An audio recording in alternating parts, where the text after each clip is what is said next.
Good morning. Good morning, everyone. Good morning. Good morning, reading Kathy. I know, it's Reed and Kathy at Sans Tristan. So first we just want to say thank you to Tristan Taormino, thank you to Woodhull, but also thank you to Tristan Taormino for being a part of this. And then sadly Tristan has fallen ill and cannot be here, so we're sending some love to Tristan. We're filming the talk for Tristan and everybody as well. And this was Kathy's brainchild, so why don't we do some talk?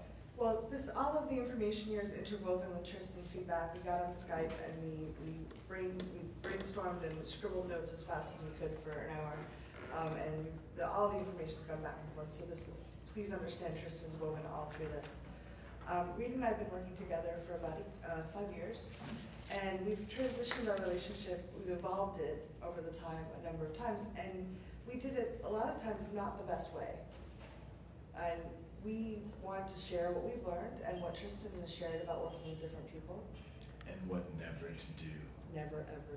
Don't make our mistakes. Good. So a lot of us get into business, we'll talk a little bit more, like we're not in a corporate environment. We have friends and buddies and people we're inspired by, and a lot of times we get into relationships because, oh, this sounds like a great idea at a conference. We get into a business relationship. Just like a lot of people sleep with someone at a conference and go, we're in love. So a lot of this is about being conscious about your choices you're making and giving you some frameworks for how to evaluate if someone is a good partner or not, and how to evolve the relationship either forward or stepping out of it as fits the working relationship you have. So we're just going to give you some ideas that we brainstormed with Tristan, some of our experiences, and hopefully we will save you tons of pain and heartache. And we're really curious why you're here. So what is it about? Introduce us to you because there's the video and people may not know who we are. Really? This is outrageous! Good morning, everyone. So this is transitioning business relationships with style and grace or not. Breaking up in business is hard to do. And this is Reed Mahako from readaboutsex.com. Kathy Vartuli from intimacydojo.com. And Tristan Taormino is not here, but in spirit and in the slides, she is. So who are you, Kathy Vartuli? I am a PhD engineer who also does sex geek work and emotional framework. And I love collaborating, so I end up working with a lot of people with very different styles, and have seen that it's a process, and there's a lot of things that I wish I had known before I started working with different people. How about you, Reed? I'm Reed Malco, readaboutsex.com. I'm also creator of sexgeeksummercamp.com. I do a lot of different things in a lot of different areas, from media to live events, workshops in stores and things like that. A lot of online digital products, speaking at colleges. Basically under the umbrella of sex and relationships, you may find me lurking around. And I'm known to use a lot of humor and jackassery to get people to be laughing about stuff and just kind of like take the topic seriously, but we can at least try to have fun even when it's a difficult topic. And so please don't misunderstand or mistake my dorkiness and that we're talking about really big issues and then I'm doing it in a funny way to mean that what we're talking about isn't important. It's really important to me, and that you get the space to figure these things out. I also use the terms, when I'm talking about sex educators and at a professional conference like this, I'll use the term muggles for non-sex educators when I'm talking about those folks. I don't mean that in a disparaging way, I mean that in a, wow, he's using a Harry Potter reference, that's funny. And I talked to my Harry Potter peeps and they said that muggles is okay, but mudbloods is not the term to use. And just because Tristan isn't here to disrupt, she's an American feminist author, columnist, sex educator, activist, editor, speaker, radio host, and pornographic film editor, and an amazing woman. We had so much fun, and we are talking about doing a webinar once she feels better that would be available to everyone, just because we had such a great time geeking out on all of this. So. And at the end of this, if you want, we'll all get together in front of the phone, and we'll send you some love, and then I'll email it to you later. Why are you here? I came because I have a friend that keeps being like, we should do this together, we should do this together. And I'm like, that might make a lot of sense, or we'll kill each other. And I'm really not sure maybe both. Got it. Thank you. Welcome. Reed and I often go through that. So. Other reasons why you're here. As somebody who likes to help other people achieve their dreams, you know, it's good to know like what to be aware of if that, you know, relationship isn't starting to serve both people, I guess. And so it's just, I think it's just good skills to have in my tool belt for if that is a thing that happens. Welcome. Good morning. Other reasons why you're here. This past year, I just merged my business with another business. But in 5 years, my partner and I intend to be moving to the other side of the country. Mm-hmm. So I want to get some idea of how to break up a merger. Got it. Easily and gently, because I really like the people I work with. Got it. Welcome. Other reasons why you're here. I just recently got a new job where I have to start forming teams and taking people off of teams that they were on. And when I saw this on the program, I'm like, wow, I didn't expect to find this here. This is exactly what I need. So from an outside this realm, professional perspective, it's helpful. And I always have a hard time establishing boundaries. And this sounds like it will be something, as you said, there's something in the tool belt to help with that. How do you do this? How do you do this gracefully without hurting anybody's feelings or without damaging yourself in the process? So. That's wonderful. We can't promise to tell you how not to have anyone be disappointed or have hurt feelings. Sure. But there's certainly ways to minimize that. Anybody else? I think that transitioning just happens so much in our business, and I know that for myself, I'm very much of, I want everyone to be happy, and I want to hear how you guys do it. Cool. Yeah. Thanks. I drank his coffee. Oh. That's the upsell. Anything else? Other reasons why you're here? Going once? Going twice? Everyone take a deep, good morning breath. Just like, why does any conference start at 9 a.m.? Why? We're supposed to be on vacation. Why? We can stop improvising now, we have slide. Okay, great, go. So I love this topic because I work in corporate America too, and I see this all over the place. The fact that people don't talk about the issues that are in there. They don't talk about, we had people that needed to be fired for years and they just got passed around, the problem got passed around, or friendships were destroyed because people were building up resentments or feeling that they were stuck and they couldn't get out. And this, what we're teaching here is too important to have people stuck in drama and all kinds of noise, because what we're doing is changing people's lives. And there's a desperate need out there for this. So if we can collaborate, because we can do so much more together. Reed and I balance each other in a lot of ways. We're very different styles. He's very innovative and he'll just try things, and I'm very organized and I like to make sure all the T's are crossed and I's are dotted. So we balance each other, but we're also very different personalities and we conflict sometimes. So knowing some of the things that we learned might help you avoid some of that. Okay, we can go to the next I slide. like you talking. So one of the things is transition doesn't have to mean you're ending everything. Oh, beautiful, thanks, Jenny. Oh. It reaches, I have the power. Hey, that's sexy.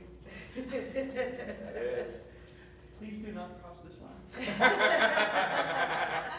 That's my boundary. Thank you for being clear.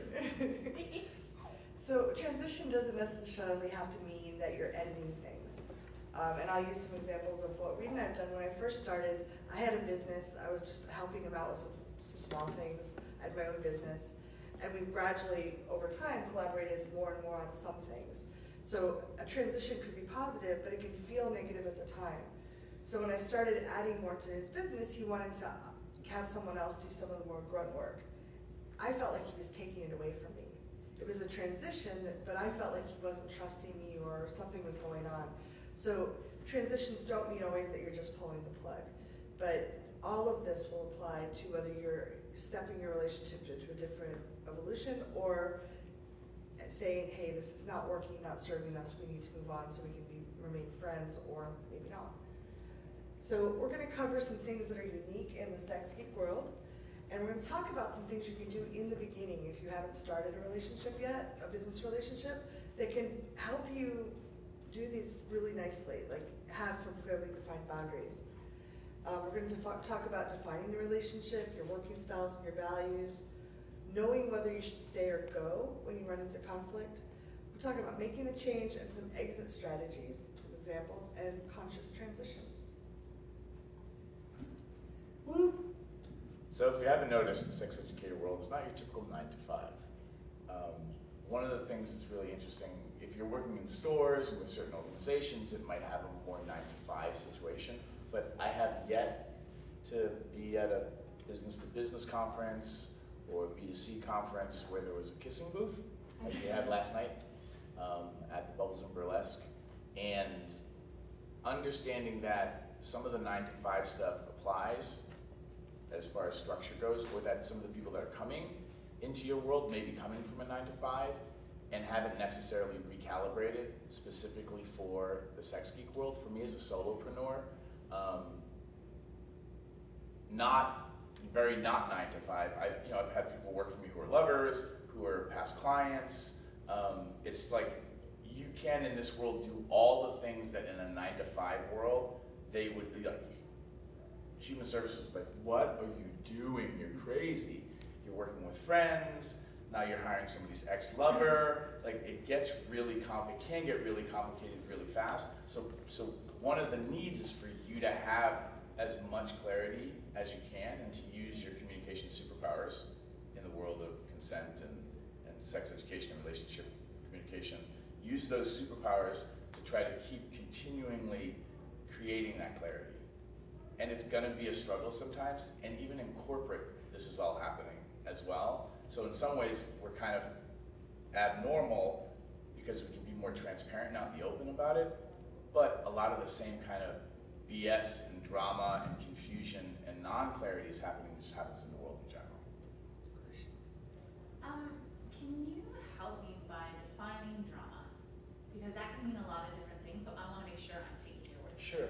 For me, drama means, it's basically, another word might be upset, and it's okay to be upset. It's not okay to create drama. So for me, upset's okay. People get disappointed, people miscommunicate, and I advocate for working with people who have really high emotional IQ levels and also have outside support to handle the things that are going on for them around upset, so that then they can come bring you their clarity rather than there just being like friction that starts to kind of build up emotional scar tissue. And that can create more and more and more challenges. And just an example might be, if I was upset with Mike because he has a official Smarty Pants ribbon, I'm just making something silly, and I don't talk to Mike, I go to you and Hunter and I go to all the people in here and I try to get you on my side and tell you how bad Mike is for having that ribbon and try to build up like, let's get in, let's make him bad, then that's kind of, to me, that's drama, rather than, it doesn't mean I don't go to you and say, can I have a practice conversation? I really need to get clarity. This is what's going on for me. And I might go to several people about that, but I'm not necessarily trying to make him bad. I'm trying to find out a solution. And then I want you to hold me to account. So I sit down with Mike and say, Mike, that ribbon really offends me for some reason. Like, whether he changes it or not, but that's a clear communication. Does that help? Yeah, thank you. Sure. Yeah. If you have other questions, just raise your hand. Yeah. One of the reasons I think this is so important in this community is because we're a small community. And just like Reed talks about how if you have a lot of impeccability with one person you sleep with, the word gets around. If you work with people in this community and things kind of go to hell, they may go to hell anyway, but like if you handle it well, that's gonna be like that person really showed up. Even though we didn't work out, you might wanna go work with them. Or they were great to work with, you might wanna work with them. So it's a small group. Mm-hmm. And I'll drop in my pithy little bumper sticker advice, but one of my mantras for just trying to live life is provide extraordinary customer service, and that includes yourself. But the second one is leave the campsite better than you found it. So we're in this place now where intent, because there's lots of things that Kathleen and I didn't know when we started working together and how things got woven together. if your intent is good and you keep showing up to the best of your abilities, because you won't always have your resources, and you also just need to understand that sometimes showing up can be abusive. Like you keep trying to show up, but you're stuck in a pattern that's actually causing you more harm. So there's times when you need to like safe work out of situations. And it's really helpful if you can establish all that stuff in the beginning, like basically negotiate the scene of your work relationship and negotiate into that scene. There are gonna be pieces that we didn't know to negotiate. And how do you point at those things and create that context? Because one of the biggest challenges we've had is things that I promised in the beginning, I actually couldn't keep those promises 5 years later. So how do you change a promise with integrity when there's a lot of expectation and whatnot? Or someone's already done the work. Or somebody's already done the work. And so, those are things that we didn't know to be like, hey, 5 years ago, if one of us makes a promise and one of us does the work and that person can't actually keep that promise, how do we renegotiate that? And that's been one of those major friction points for us. But again, we can forgive ourselves because there was no way for us to know that. I can use that for us moving forward. I can use that for other people. But those kind of unknowns are gonna show up. And I think that's like a life skill to be able to just be like, oh, this is that. And it's very similar to just relationships. Like, oh my goodness, honey, we didn't know that, going to a play party and then me sleeping over at their hotel was a bad idea. How would we know to ask for it? So you can kind of use some of the stuff from the relationship world that you might be using for your clients and things like that, and see where we can sprinkle it into business. I think for some of us, I have the blessing of never working in 9 to 5 corporate America. But some of us kind of think because we're in business, we can't use the access to all these other tools. Yeah, and that's a good segue into don't treat work as therapy. We have friends, people we meet, we want to help out, we love them, we're like, oh, you lost your job, come work with me. And we don't think about whether it's a good idea or not. And sometimes we can end up using the work as a support for the other person rather than the person as a help for the business. And Tristan shared some ideas about that, where she asked a friend to help her, and it just kind of, it destroyed the friendship in the long run, she shared. But it also, it ended up not helping her move her business forward at all. It ended up sucking energy out. Go ahead. I mean, there's times when that happens where you have to process things together. It's not going to always be like we're just working, but it's important to keep an eye on what the balance is and why are you actually being in business with this person. One of the things you might want to just think about, if you're having the same conversation for the third time, and neither one of you have a therapist, you may want to consider actually getting a professional listener to work on things. Because in this community, what we end up doing is you end up going to a peer who's also has an overlapping project or co-presentation with somebody. Or a friend of the other person. And I'm not saying you don't have to take it outside of the community completely, but one of the things that Kathy and I got into the bad habit of is we were each other's only support around the business stuff because we were the only ones working together. So there wasn't a third person in the collaboration to talk to. And then I have, because of how our relationship started, it felt inappropriate for me to talk to other people about what was going on, about certain things. And so we were kind of locked into this, we have an upset, we've got certain emotional and relationship skills, so we'll just process it in-house. But then after that second or third or 8th or 16th time, now it's kind of creating an emotional scar tissue. Whereas we might have been better served getting clarity and processing emotional stuff outside, and then bringing that clarity and discharge, like getting, what's the science word for that? I don't know what this actually. Like when you're upset, but then you go and you process, so you come back and you're not upset. Therapist, go. Cathartic release. A cathartic release. We were trying to do this in a closed container, which wasn't helpful. We're just pinging off each other. It wasn't a good idea.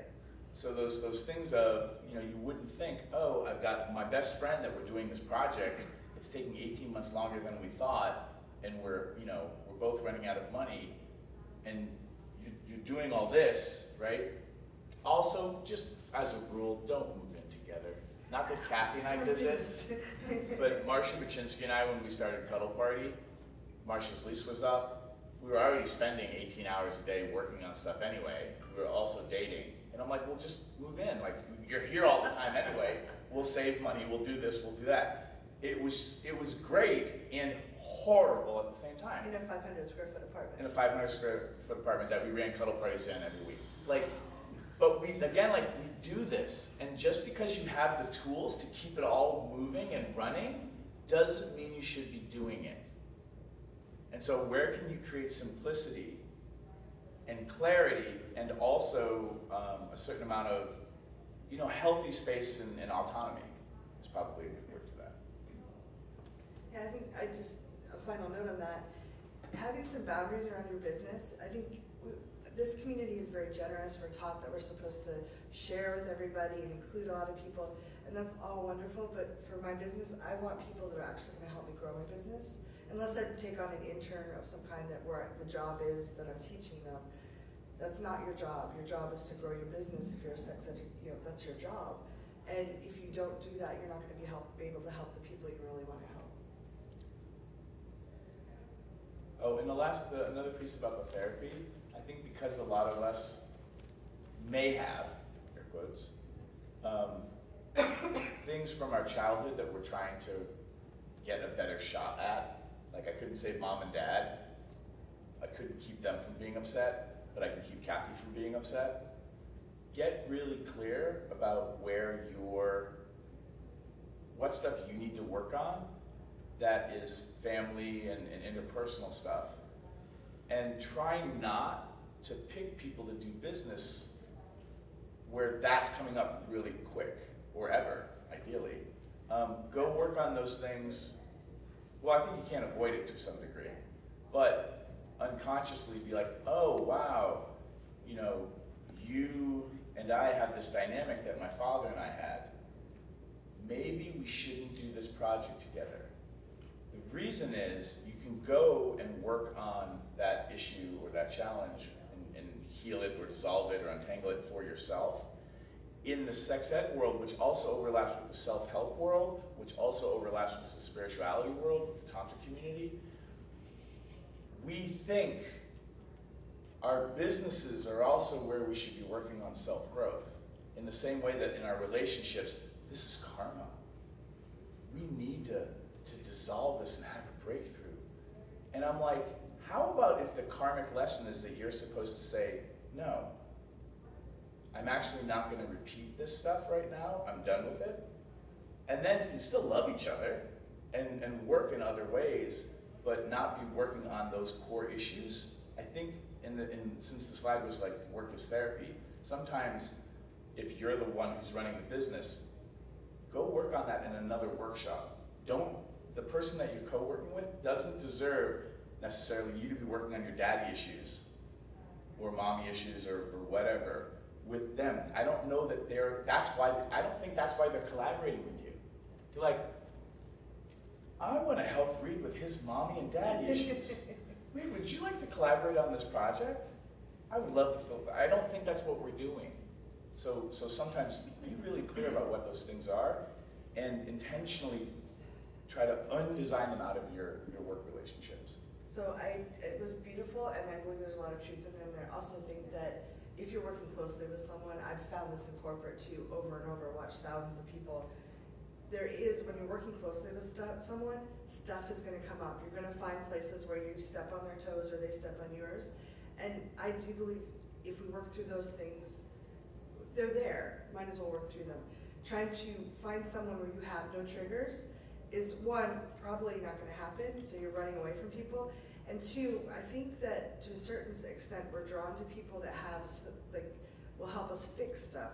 So I found that the people that don't trigger my stuff at all, there's not a lot of interest. Like, I want to work with people I'm interested in. They have differences, and those differences themselves will sometimes trigger some of the stuff that comes up. It doesn't mean you have to say, oh, I have emotions around you, I'm not going to work with you. But yes, don't seek someone out that's going to bring up everything you have and intentionally work with them. In the beginning, if you know this, like, you may already be in business relationships, so this will help for future ones, because you don't just have one. We work with people, we're helping set up at a conference, we're collaborating with somebody else on a book, whatever it is. It's okay to start slow. Reed's run Sex Geek Summer Camp, I've run it for him for 3 years, and I hear campers, especially the first year campers, are like, oh my God, you're dreamy, I love what you're doing. Let's do a 6-week course together like Reed was talking about, and let's work together forever. It's okay to start slow. Go out for that coffee date, so to speak. Let's do a free webinar together and see how our work styles flow and our audiences like us, and how well we both follow through on things. And if you can have clear agreements, I love that Tristan talked about having a deadline, a timeline. We're going to work together for 3 months, or we're going to work together for a month.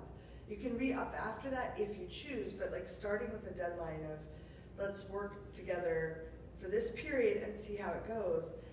That doesn't get you trapped, like you were talking about how you, or maybe it was you, that getting out of a collaboration you may not want to be in. If you say, I'm just going to work with you on this one project for this amount of time, and start with a small project, then you're like stepping into it more slowly and learning as you go, and you can renegotiate at each step rather than Reed and I just started helping him out. I had an online business, actually was technologically much further ahead than yours, bigger list. And I'm like, dude, you don't have a store. I want to buy stuff, I can't find it. We initially started working together, he was helping me date. Churchill was a coach. And I was like, I want to buy stuff, and I'm a PhD research scientist, and I can't find it. So we ended up, my other business partner and I made him a store for Christmas. And I just started like helping out with some small things because I really appreciated what he did. We started doing some webinars where they brought me in with their list and the people that they were serving. Did some programs. But it was never a conscious, it was just like, let's do this, let's do this. There was no like, let's do this for this amount of time. And our agreement was, let's work together until it's not working. Which a lot of us do that. And the misstep is like, there's no container and there's no timeline, so stuff just, if you just geek out with human beings, when they're using their creative energies and having fun, and if this is plugged into their calling, it seeps into forever in our minds. And then all of a sudden, when it's not working for somebody, let's work together until it's not working, everything can feel like it's like, no, like everything was going well, even though it's not going well, like we need to fight for it. And there's a way to do that in a healthy way, and then there's a way that, for me and being the child of an alcoholic, I'm like, no, I will save this. And that's, and again, like whatever those versions are for you, that's when all of a sudden you're locked into a loop somehow. And the way we were in a closed container, I mean, it became a shitstorm. And the way that we would prove that we cared about each other was to not give up. And have a 12-hour processing session. So one of the things I think I heard on the Polyweekly podcast was talking about relationship check-ins, having like a state of the relationship agreement and check-in, and having a predetermined time, so like I'll do with my partners like every 6 months, we just sit down and say, hey, how's it going? So something like that for business might also be useful, by saying like every 3 to 6 months, we sit down and we have a real face-to-face talk about how this is going and what's working, what's not working.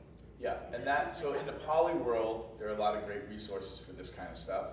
In the kink world too, because a lot of people just, because they're like so thrilled, they're like, oh my God, like your mind, it just, I want it. It's like we enter into a 24/7 kink relationship. With no negotiation. Does that feel? Yeah. Yeah, and again, like, and this is the thing, like, the big thing is, because, I mean, this is what's so fun about being in our industry. Like, if you look at, in the world of relationships and intimacy, like, how much shame and blame and guilt people have about their desires and things not working out, like, all that relationship stuff, it's happening to all of us at the same time, too. We're just also adding our collaboration and our geekery for our peers. With, you know, for some of us, like, that, you know, you met your coworker at an orgy that lasted an entire weekend, and they're an amazing educator, and you just want all the brain sex, and so it can get really wobbly really quickly. And the thing I want to let everybody know is, like, don't be ashamed of that. Like, you don't have to be proud, but, like, you know, don't gloat. Look at how much, you know, drama we had, ha ha ha. But realize, like, if given the state of affairs and how no one's, you know, one of the things that Tristan and we were so excited about, like, this has been happening for a while in our community. It's probably other communities have had these conversations, but for the circles that we all overlap in, no one's really talked about this. It's probably being talked in you know, it's not like we've discovered the wheel, but this conversation hasn't really been being talked about openly. And our community is never going to be at a lack for strong personalities. And there's already been some you know, shit storms that have happened in these communities. So it's like, we were excited to be like, you know what, this really needs to be talked about because we've all taken our dings and punches. And if it's happened to you, you don't have to be ashamed. Like, this is okay. Now, how do you want to handle the next piece? And how do you not repeat stuff? Yeah, like we just ran a 5-day event for Sex Geek Summer Camp, and we used safe words several times where we'd say, hey, is this a good time to talk? We were both tired, we were trying to really focus on the campers, and we'd say, is this a good time to talk about something? And I like you brought it up at camp, like how intense is it? Like, I'm up for, you know, like, it's a 3 out of 10, okay, we can talk about it. It's a 9 out of 10, let's not talk about it right now. Yeah. Or let's put a post-it note on it and talk about it after dinner. And that really, I think that made it a lot easier a week. Yeah, because you could be like, oh, we're tired. On a scale from 1 to 10, 10 being like, this is now nuclear. You know, we're in that 9 to 10 range. I don't have the resources, the bandwidth right now to be able to handle this processing. And because we're both tired, maybe we don't even need to talk about this. How about we both just walk away, get to work on the things we need to get to work on, and we'll check in tomorrow if we still need to talk about that. And Good sometimes, night's sleep. yeah, yeah, exactly. A good night's sleep. Then the next day we're like that thing, and we're like, it's fine now. But then it was like life and death. Yeah, and there's going to be times like when you're working closely, you're going to step on each other's toes or misinterpret something. So having those, it really helped, made it much easier. It was good. So yeah, just if you can build up commitment and investment gradually with someone, that's going to give you a better feel for what you want to agree to and what you want to commit to. I think Tristan was sharing how she got caught in a book deal with someone. They didn't have an out and they didn't have an agreement. We'll talk about some of the agreements in a minute, but they were like stuck and the book couldn't go ahead because it was a collaborative work, and you know that she jumped into the book rather than doing some other things gradually to get in there. And then you get locked into this intellectual property situation where you co-collaborated everything, and then one person comes to a halt, and then the project itself can't move forward because you can't take it forward. Yeah, and that's been, a lot of people have had that problem. We'll talk about the agreements, but defining who owns what, just want to drop it in while I'm thinking about it. Our agreement and my agreement with my other business partner is very clear. What we co-create belongs to both of us. Either of us can use it as we choose. We have monetary agreements written down, so if Reed sells something I was part of, he gives me a certain cut, and he's allowed to recut it in his own voice after 2 years and sell it as his own. So we have very clear agreements. This webinar, we can both have the recording, we can both distribute it under our names. So knowing those kinds of things ahead of time can make a world of difference. If you put your heart and soul in something, and then all of a sudden nobody knows who owns it or how to use it, be clear about what your mission is if you want to get stuff out, and make sure that you own what you're creating. A lot of people don't, it took me a while to learn why we put things in writing. Because of my family background and that my mom and dad lost everything, ended up living in their van, I had a weird thing about lawyers and like putting things in writing. But then I realized as I aged and matured, wow, I really don't remember jack shit about anything. So I'm always looking through emails to figure out like, what did we actually say? And the aha for me was, oh, maybe it's not about legal as much as it's about, remember when we did all this 5 years ago? Here's how we said we would do this. And some people think, oh, if we start putting things in writing or trying to define things, like we're losing the love. Or it's locked in place forever. Yeah, and the collaboration energy. And it's like, let's just go with the flow. Get into the habit of creating, paper trails or email trails where you say, hey, that conversation we had, just to be clear, we said we'd do this, this, this, and this. Do you agree? Please hit reply and say yes if you agree, so I have a copy. That helps in so many other ways, but what it's doing is you're helping your team get clear about expectations and agreements. And then if things aren't working, that clarity helps you hold people to account, and also to figure out, oh, that thing that we agreed to, that's actually not a good fit for you. That's not in your sweet spot, and maybe we need to take that off your agreement and create a win-win some other way. Because if I keep trying to force you to do that thing that you said you'd do, there's all this friction and energy that's being used up that if you kind of could have a conversation about it and then brainstorm, you might come up with a third solution that opens up and expands the whole dynamic that you never would have gotten to if everything was loosey-goosey and you couldn't actually say, hey, this thing, the book thing needs to happen.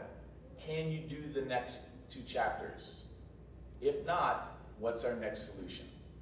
And then you can help. And if the other people involved are also have that same kind of energy and an ability to help and hold each other to account, then now you have a team and it's like a ship and the whole thing can move forward. Yeah, so a written definition, Rick, my other business partner, actually did this. He started out with having a very defined what we were doing and who owned what. We revisited it every 6 months or so and changed it. And I started out similar with Rick. I was helping him out with his business, and now I own half of it because we just work together so much, and he's like, it's only fair way. But we talk about it about every 6 months and is this still a good agreement for us? And then once we met Reed and saw about exit strategies, which we'll talk about in a few minutes, we added that in. It's all in a written document. It's about 3 pages long. It doesn't and it's not notarized. Either of us could break it legally probably, but we have it defined for ourselves. Yeah. Well, and I think talking about being in a business where had 2 owners, one of them left, exit strategies are super important for everybody involved, the people leaving, but also for the people if you have other people working for you. It can be it's good to think about, okay, how is my role now going to be perceived by my previous business partner, my former business partner, and also other people in the company, right? So that's something that self-serve had to deal with a little bit about thinking about, having 2 owners, having 2 bosses, and then when one of the bosses sort of transitions out but is still there a little bit, thinking about that kind of power dynamic for employees, it can be a little bit confusing. And so we just had to have a lot of really open, honest, transparent, frank conversations about this is where we're at now. So I think it's also thinking about how that might impact other employees if you have them. Yeah, that's great. Thanks. Another thing to look at is your work styles. Reed and I are very different on that. I love to work in person. I like block time, chunks of time, no interruptions. Reed loves to be, we'll just email each other or Skype. Different work styles, different ways of collaborating.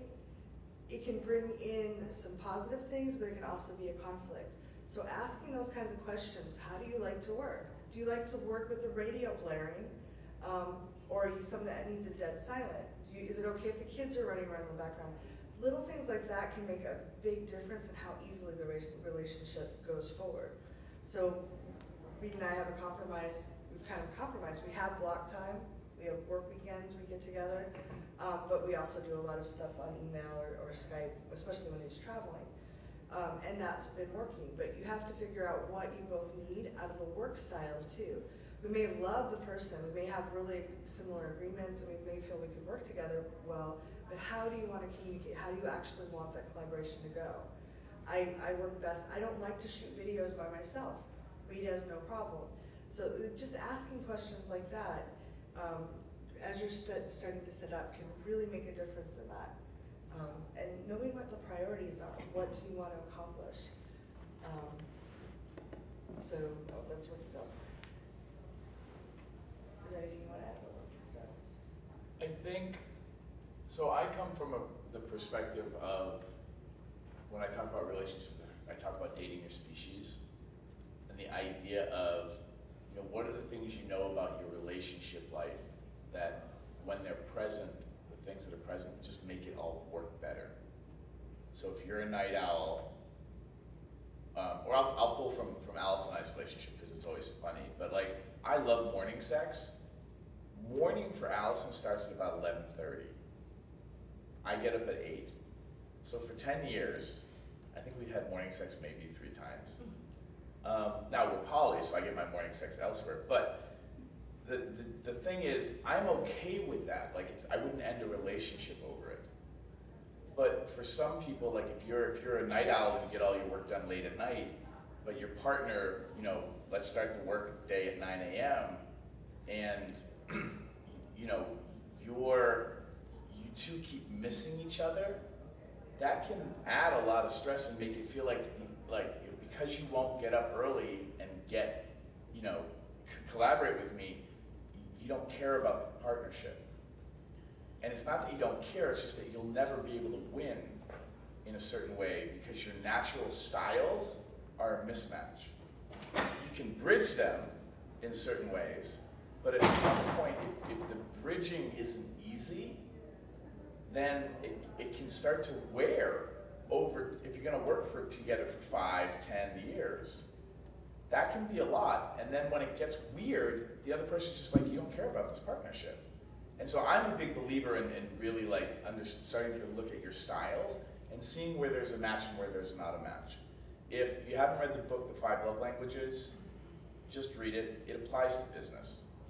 And getting really clear about, where you can front load. This is important if you're starting new partnerships, because you can be like, oh my goodness, Mike, you're amazing, and I would love to work with you, but it would be a horrible idea. So let's support each other in other ways. And sometimes you can make things like our block time weekends work really well for Kathy. They work good for me, but not always. And then when, and Kathy's feeling all happy and things are working, and then I'm getting all distant, and it's like, what's going on? So again, like, the more you know about yourself, it may change over time. And the way you can communicate those things and the ways that you can have check-ins and be like, hey, it's our 2-year anniversary. This is where we said we would reevaluate and figure out if we were gonna break up or not. And it's not a thing. It can be tricky if if you partner with people who have abandonment issues or it was their business for. You have to figure all those things out. But you can walk in and say, here's some stuff I know about myself, and we should probably talk about. How about you? And that's not how we started our relationship early on.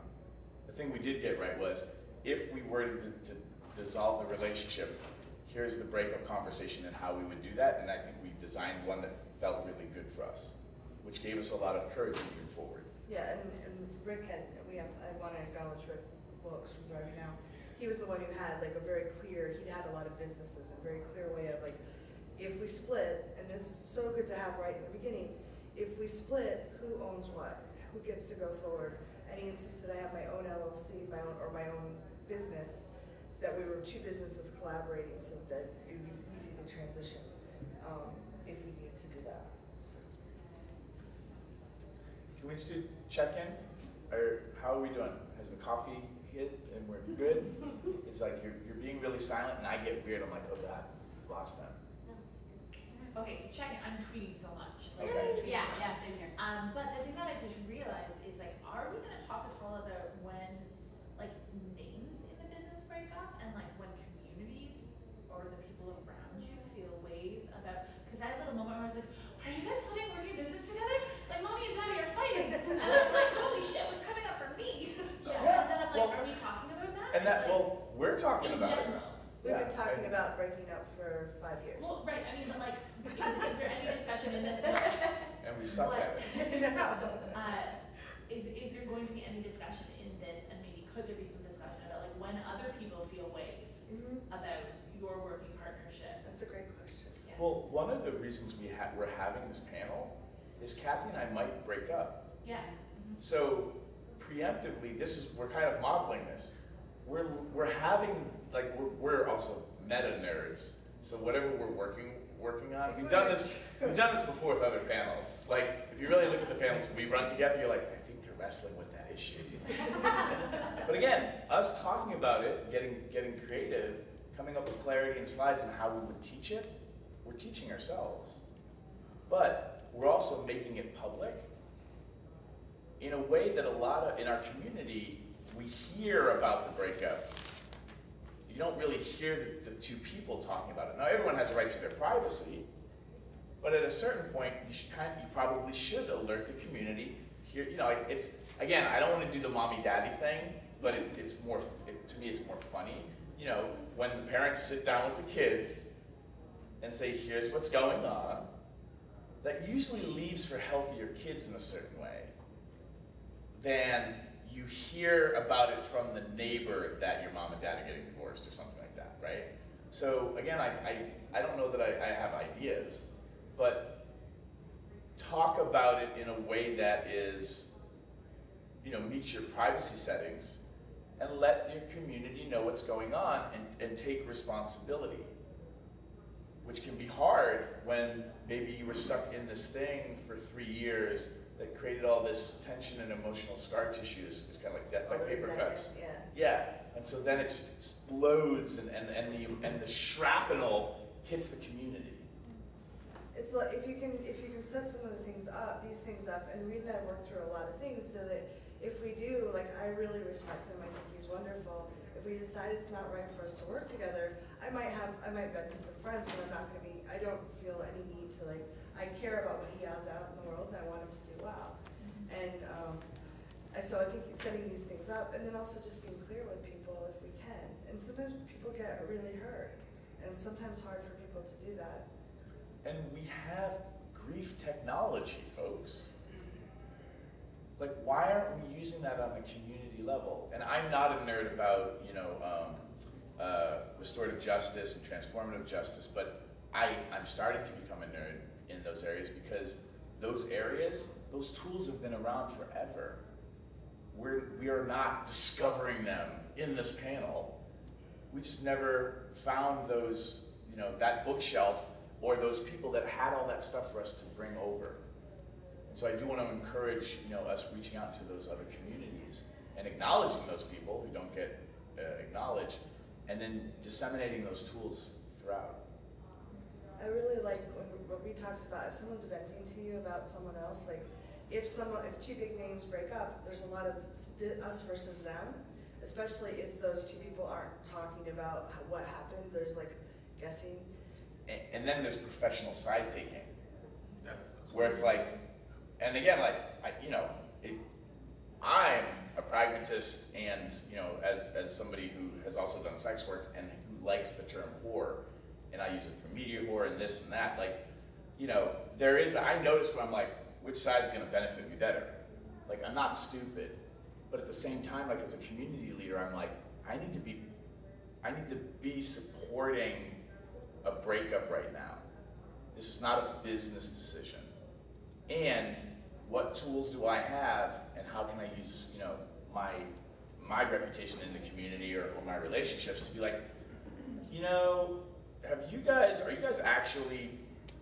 ever see a therapist, or are you talking directly to this person yet?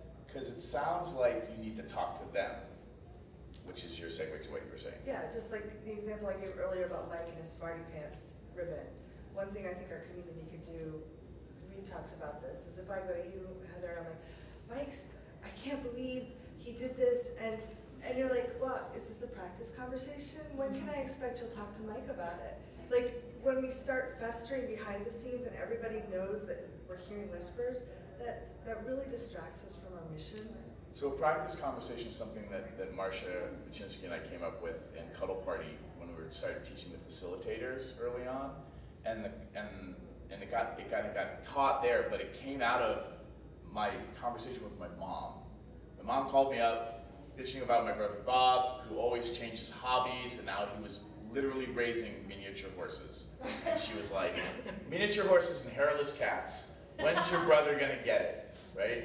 And I just wanted to talk to my mom. You know, I love my brother, and I don't have a fucking problem with his cats and his horses, his ponies. I'm like, whatever. But then I was so exasperated. I'm like, well, Mom, let me know how it goes. She's like, what? And I'm like, well, obviously, I know you love Bob, and I know that this obviously sounds like it's bothering you. And I mean, I really appreciate you letting the steam off, so you can bring the conversation directly to Bob, because you should probably tell this to Bob directly. Silence.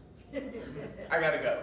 And I'm like, it can't be that simple. 2 weeks later, my mom starts doing her thing, and I'm like, Mom, are you having a practice conversation with me?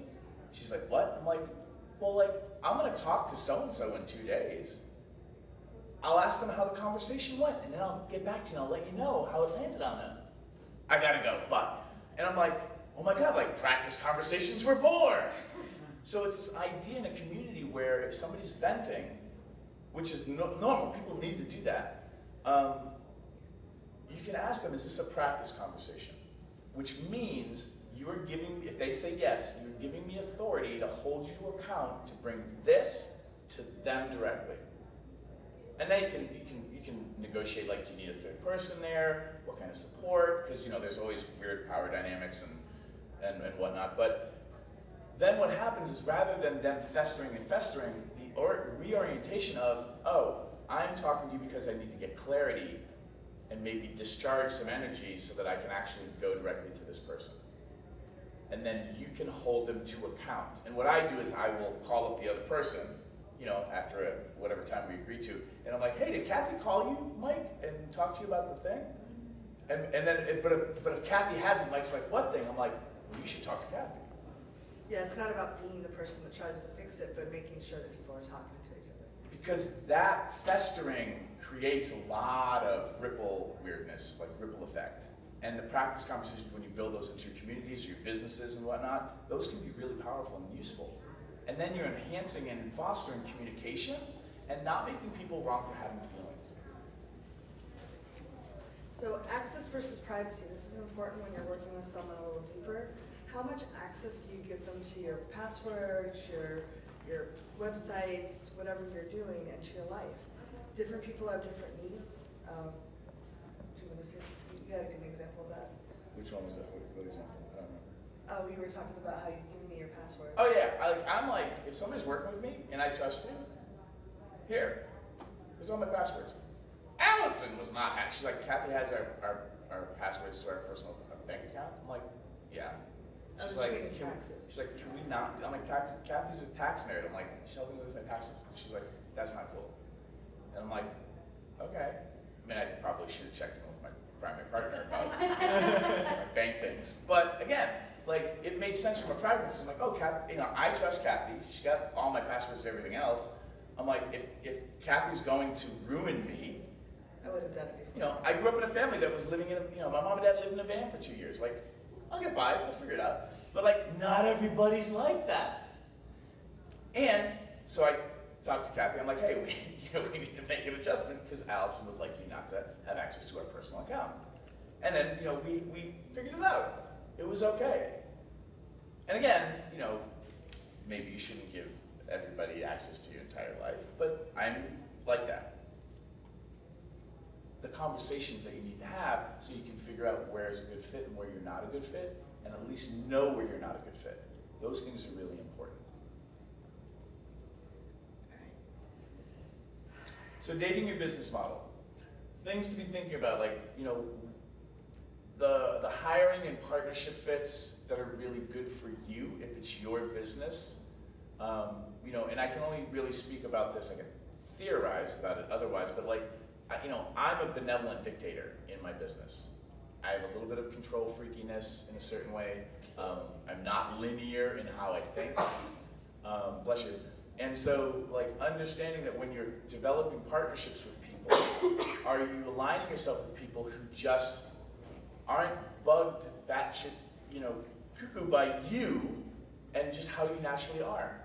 There are things that Kathy has to tolerate about me. But since we're working in my business, I don't think I have to change. And we'll have friction about that.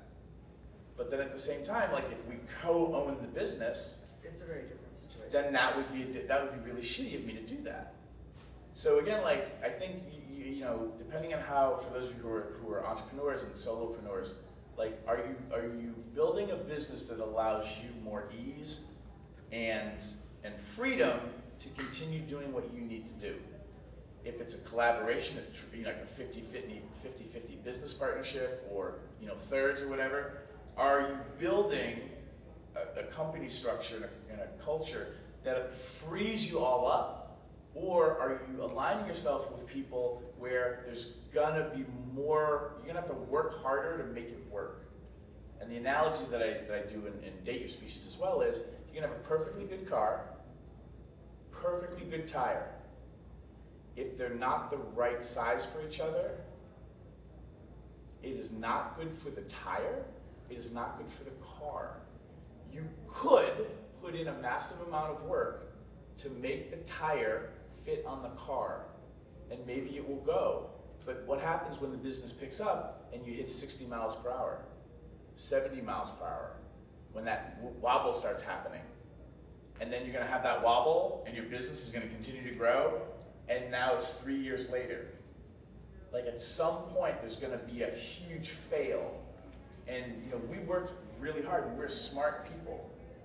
And we kept the now I'm switching from cars to planes. You know, we kept the airplane, scene change, we kept the airplane up, and it was humming along.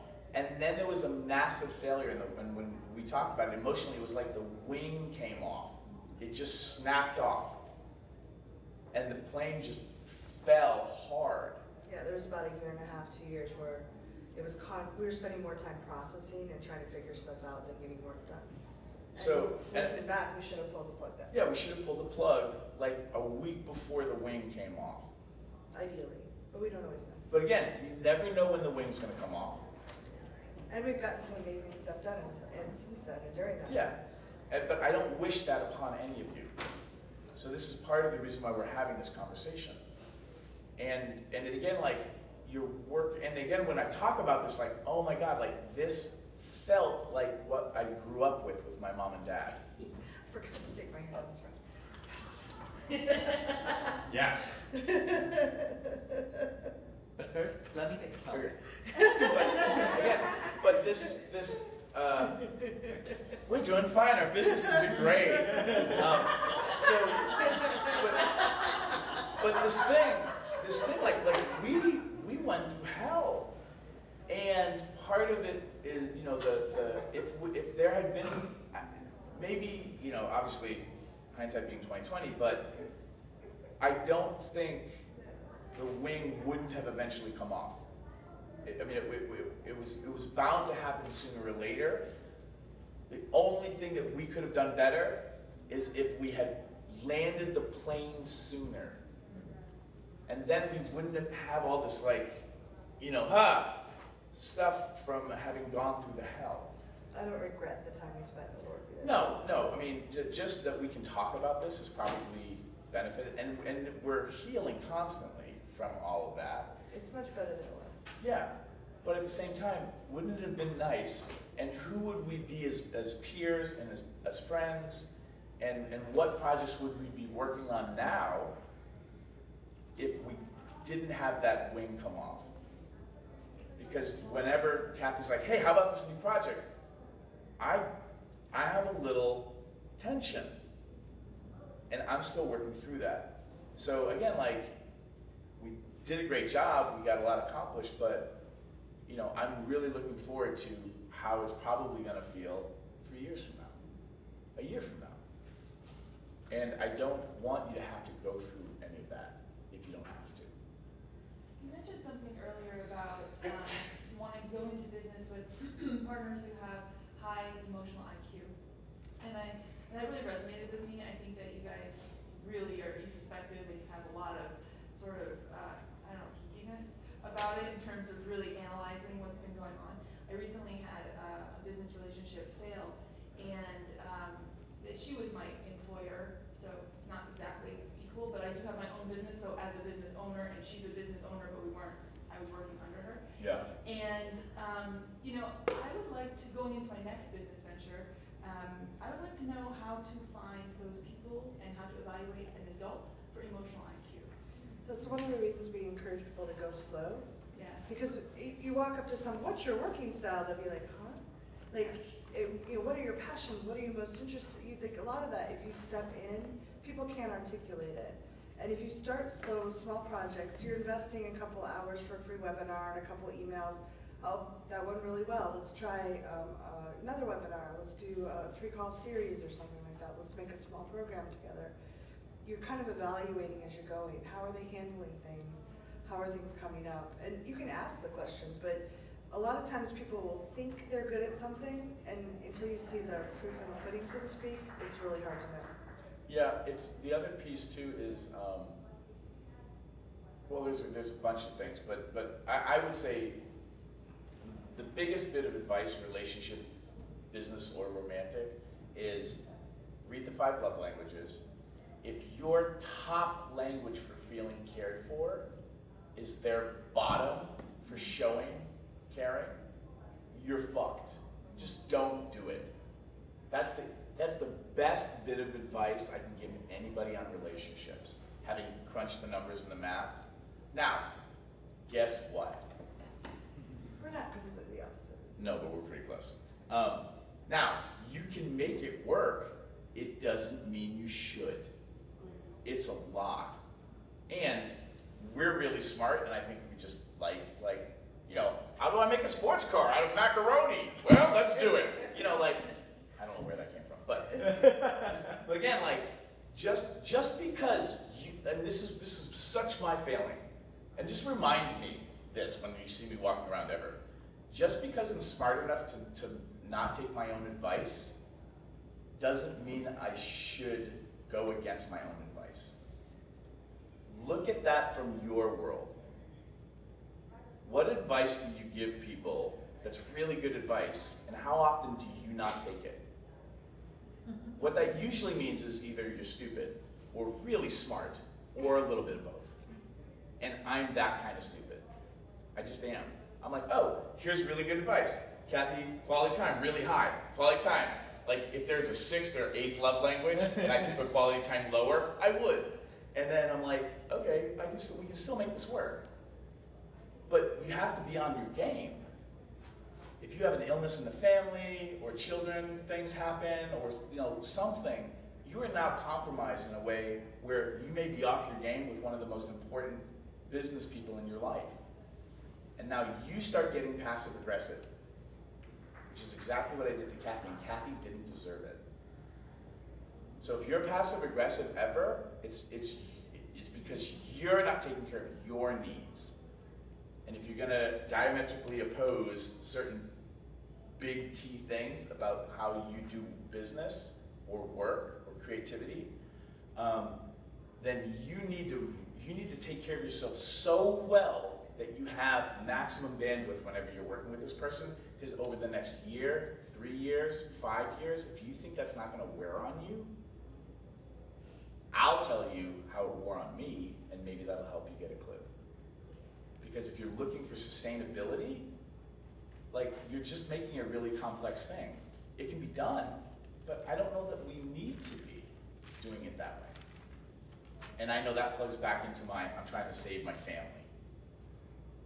I hope that's helpful. and I'll shut up. Yeah, I think it's a good segue to the similar values. One of the reasons we made it as long as we have with the very different personalities is we have the same mission. We both care so much about getting this mission out, and we're so aligned on that. So we want to create something. We both our individual pointing to, like, this is what I want to create, are really aligned. Finding that out from the person you're working with and figuring out how they want to be compensated for working on that. I have a corporate job. I have, it's not so much about the money for me. It's about the mission, what I want to get out there, how I want to invest my energy. But different people want different things. Working with Reed has helped my credibility. I wasn't really known in the sex world 3 years ago. I was pretty well known in the emotional freedom EFT world, but working with Reed has helped me get in front of people and help people recognize me. Yeah. What is it that you want out of this collaboration? Being conscious about it lets you know if it's working for you or not. And that, I mean, again, like, you're not going to know some of this stuff, and it might be hard for you to implement some of it. But if you're going to be in this industry, or basically on the planet for a while, I think starting to work on these things, you'll just get better and better. And understanding too, like, for a lot of us, especially me, like, it's been by collaborating with Kathy that I've gotten to a place where I'm making I'm making good money. And good can be whatever your version of good is for you and how you look at this. A lot of us don't have the revenue coming in to pay people. So we use our friends and we create barters, and we share content as a means of compensation. And again, sometimes you just, and again, not everybody has the money to just pay somebody. Sometimes, like, money makes for great boundary setting sometimes. Ask a lot of our sex worker friends here. Like, wow, like, how do do this thing, and then I pay you, and we're done. Versus, do this thing, I can only pay you this much, but I'll spend the weekend with you. Or whatever that is. So, like, I think we unconsciously start wheeling and dealing with our love languages. Love languages are really pretty brilliant for a lot of stuff. And again, like, are you dealing the things that come naturally to you? And again, like, you can design those things ahead of time. Or if you're already in work relationships, look there for some of that friction. That might be part of it. And when you make it clear, then you can at least have a conversation about how you create a win-win. And when Kathy, I'm so resistant to block time. But you get so much done when you do it. I get that. But, like, I'm so resistant. But I had to learn that from Kathy. Oh, if I just show up and we just work for the weekend, I'll be so much further ahead. But it would be so much more fun. Not to do the work. No. It would just be so much more fun if I had 8 things happening all at once and sat in my office and I'm rocking out to music. Like, that's so much more fun. But over time, I've learned to reorient around block time. And I never would have had that without Kathy. But knowing where your resistance is too. Sometimes you should step over that resistance in service of a bigger thing. And sometimes you shouldn't. You're always going to have conflicts. If you're working closely with someone, if you think it's not going to be messy, sometimes you're delusional. Just like relationships, there's going to be times it's messy. There's people that are tired, you have different needs, you have different wants. I think noticing, like Reed said, if you start feeling resentful or passive aggressive, or for me, I start feeling really insecure when things are off. So that's my thing. So notice what your warning signs are. They're all different. They're different for different people, but there's a core group that we usually turn to. That's usually a time where I need to go and take a few minutes for myself and figure out what's going on for me, or say, hey, I won't take the passive aggressive anymore. We need to figure out what's going on. Why is it that we're doing this? Do we need to take a break? Have we been working too hard? We're in the middle of camp. Of course we're tired. Of course things are going to be a little more emotional. And this year we just used, like, well, let's put a Post-it note on that. Let's talk about it later after we've had some rest. Let's get some dinner first. And then we did talk through things that needed to be addressed, and it was fine. But there's going to be a mess. It's just like raising a baby or having a romantic relationship. There's going to be messes sometimes. Having a way to talk about it. I really like having a safe word. And I really like saying, hey, how intense is this for you? That was something he brought up at camp. Yeah, it's kind of, we figured that out this year. It was like, oh, because Kathy would get upset. I thought it was a 7. So I was overreacting to like, oh my goodness, like you're bleeding out, you know, and really it was a scraped knee. And I just wanted to voice it so it was out, like, hey, that kind of felt bad when you did that, or did you notice this happened? So talking about that, and just Reed's difficult conversation formula. There's a resource page on your handouts, I believe. Yes. Link. So Oh, right there. Woodhull 16. Readaboutsex.com/Woodhull16. And that has a difficult conversation formula. And that's a way to talk to someone and say, hey, you know, do you have some time to talk? If there's something I'm not telling you, and it kind of steps them through so they're not so triggered by what you're saying. You talk about, No. Oh. Finish. Oh. It just steps you through so that the person isn't. A lot of us wait till we're so bottled up, and we're like, I hate when you do that, and then all of a sudden it disintegrates to a fight. Rather than, hey, there's something I'd like to talk to you about. What I'm afraid will happen is that you'll be really triggered and angry at me. What I'd like to have happen is that, you know, we have better communication. And what I haven't told you is I'm sorry, Mike, that fucking ribbon, Mike. He's turning it around. So, yeah, I think that's. Also being able to recognize when a conflict was a miscommunication, and then it's just friction from a different working style. Because the miscommunication, you can usually course correct pretty quickly, and work with that. When it's friction that comes from different working styles, there's probably a bigger conversation that needs to happen, because that friction is just going to keep showing up. When it doesn't show up, it usually means you're both highly resourced. You're both well rested, life feels great, you just got laid or something like that, or you just got a big bonus in your other job, or like whatever those things are, and then life is good, so you just never notice it. Doesn't mean the engine's not getting hot, but you have to build in that coolant system to keep the engine from overheating. So for me, where things got really tricky with Kathy was I was burning out and didn't know it, because it creeps up really slowly, and then just things were getting more and more tense between us, which just made it worse. And so it's like kind of like global warming, like the polar caps are melting faster now, and we were so busy trying to save us and recommitting to working really hard that then the wing came off and it was just horrible. So again, like just noticing these things. Oh, okay, so this is a communication thing. Okay, so boop, boop, boop, we communicate, we're adults, blah, blah, blah, hi. And then we get back to work. And when it's something different, just being able to tell the difference, I think is really useful. We only have a few minutes, Okay. 8 minutes left. So making changes, Reed loves to change things all the time. I like things to be relatively consistent. That's something we run into. Knowing the person you work with, or maybe a group of people, knowing their tolerance for change can be a really big thing. Tolerance for risk as well. Okay, I gave all my passcodes to Kathy. My risk tolerance is hilarious. It's probably not healthy, right? And you might be working with somebody who's different, and rather than make them wrong, how can you acknowledge and find where the overlap is, where there's a sweet spot for where you two can really work well and harness each other in good ways. Yeah, it's not bad if someone's different. It actually can be a really strong thing for the business. You don't want everyone who's an accountant running the business. You want different strengths brought in. But knowing how to work with them and how to try to, to acknowledge what their needs are in that is really powerful.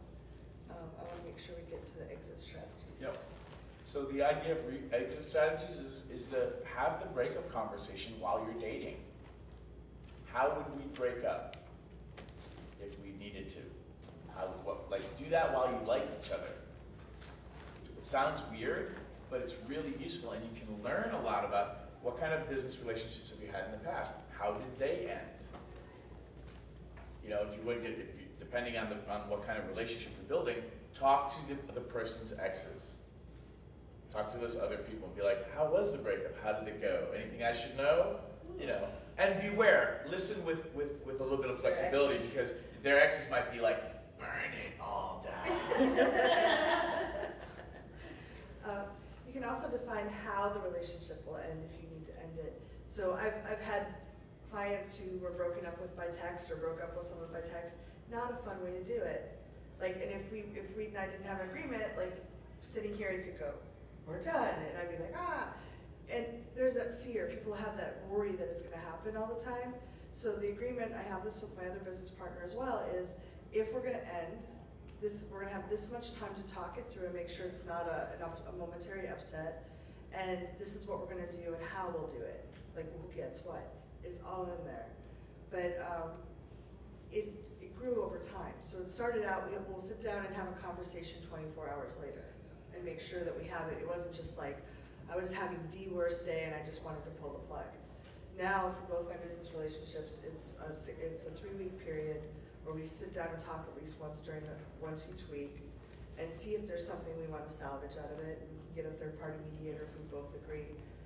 And that we're going to spend one day together just to make sure that we're not, because we have enough invested, there's enough there that we agreed that was a worthwhile thing to see if there was something still, we could transition it, make it look different, but it would still be, a working relationship, or if we're just going to pull the plug at the end of those 3 weeks. You can make it look however you want it to look, but I noticed that helped me a lot when I'm dating and also in business relationships, knowing that not in the middle of of dinner, someone's going to say, oh, we're done.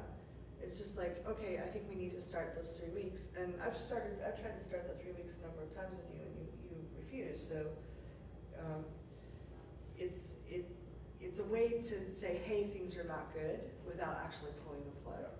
Yeah. And understanding that, and this is advice for romantic relationships, when you're having a big argument, I think automatically a 72-hour rule comes into effect. You're not going to make any huge relationship decisions for 72 hours. Because how many rash decisions did you make, and then 72 hours later it was like nothing happened.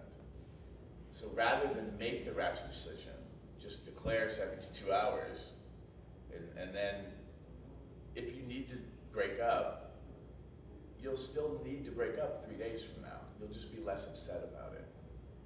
And so doing similar things with the 3-week rule and whatnot, and also look at when the adults around you growing up had arguments or had blowouts, how did that impact you? Because there's probably some of that still running the show as for you as an adult, and just know that. And then what's great is bring that to your partners and be like, hey, this is something I found out about myself. In big arguments, I have a tendency to do this, this, and this, and it's kind of like, goes back to my childhood. How about you? And then you being vulnerable allows, if that's appropriate, right? It allows them to contribute, start looking at how they may be being run by their childhood stuff too. We also, for high intensity times, like we just ran camp, and we're here at Woodhull, and Reed has another event afterwards. We actually put a hiatus. We're not going to talk about whether we start a 3-week or anything until the 18th, because we've learned that when we're really tired, this has happened. That's when we want to break up. Yeah. Like we walked out of one event that we had run together, and as we were walking to the celebration dinner with the volunteers, he said, we're never doing that. You're never doing that again. And I was like, oh God. Like I was feeling really good about it. The event went really well. So we've learned not to do that, and we put a kind of a period on, we mutually agreed we will not speak about it until the 18th when we both have a chance to rest. Was there a question? And just be aware of when people are like, I know we're not supposed to talk about this, but. Run away. And then, but this is the thing, when they say that, just be like, safe word. Just shut it down lovingly and gracefully. And then, or, if your communication style is, you know what, how about an email? Because I can click open on that later.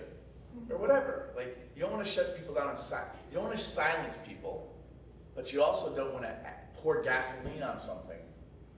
And that took a while for us to start to figure out when we do that and how. Those hand. Was my question, it was an affirmation of the 72-hour rule. That rule alone has literally saved my longest running collaboration with a completely opposite person 30 times. Like at least 30 times where I'm like, out, like, I don't know what we're gonna do with the 3 kids, but fuck off. 72 hours, really just, Yeah. Yeah, and when you're working with, like, things that matter a lot, our emotions get high. You have kids, they matter so much, so emotions can get very high very fast. If Reed and I were just doing a webinar every month, we wouldn't have deep emotions about it. We both care so much about it that we're invested deeply. so valuable. Yeah. Just that, you can get through anything for 72 hours. Most things. Pretty much, usually. Yeah. Decide how public you want the transition to be. Reed and I are both transparency geeks. We like to share what we've learned. That doesn't mean everybody wants to know. Yeah. Just let's make that distinction.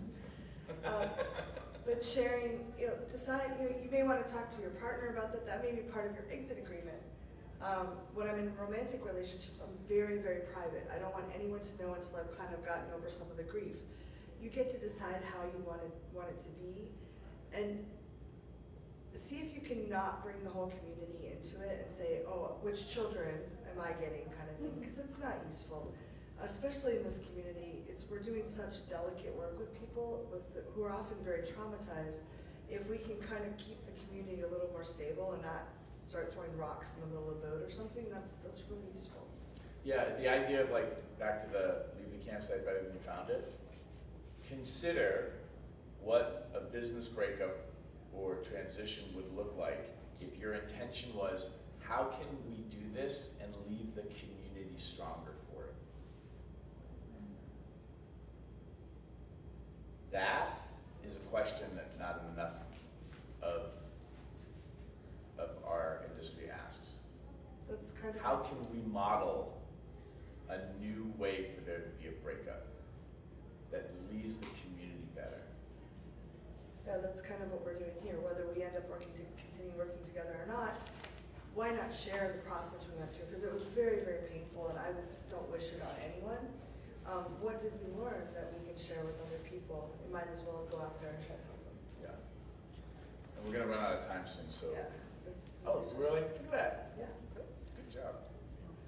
Go there for resources, and then it's a sign up, so you'll get a link for a delivery page where we'll have all the resources. It is exit strategies, difficult conversation. And our intention is to share, for the people who sign up for that, is to share those emails with Tristan.